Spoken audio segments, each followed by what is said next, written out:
Lift देण्याच्या बहाण्याने लूटमार करणारी आंतरराज्यीय टोळी जेरबंद.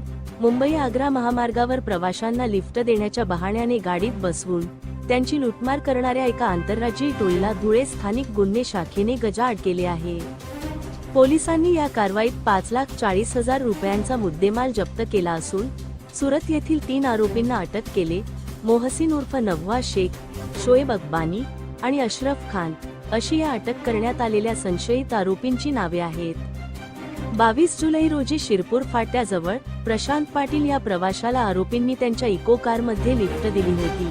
त्यानंतर गाडीतच त्यांच्या खिशातील 1 लाख रुपये जबरदस्तीने काढून घेत त्यांना रस्त्यात उतरवून दिले होते. या प्रकरणी शिरपूर शहर पोलीस ठाण्यात गुन्हा दाखल झाल्यानंतर स्थानिक गुन्हे शाखेचे पोलीस निरीक्षक ज्ञानेश्वर वारे यांनी तांत्रिक तपासाच्या आधारे 2 पथके तयार केली. त्यानंतर पोलिसांनी सुरत आणि नंदुरबार येथून या तिन्ही आरोपींच्या मुसक्या आवळल्या.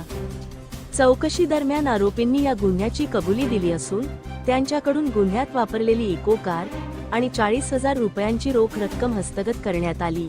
विशेष म्हणजे या टोळीने नाशिक जिल्ह्यातील इगतपुरी वाडीवर येथेही अशाच प्रकारे एका प्रवाशाला लुटल्याची कबुली दिली आहे. पोलीस अधीक्षक विशाल आनंद, अप्पर पोलीस अधीक्षक अजय देवरे यांच्या मार्गदर्शनाखाली धुळे स्थानिक गुन्हे शाखेने ही धडक कारवाई केली आहे. धुळे क्राईम न्यूजसाठी अब्दुल रहमान मलिक, धुळे.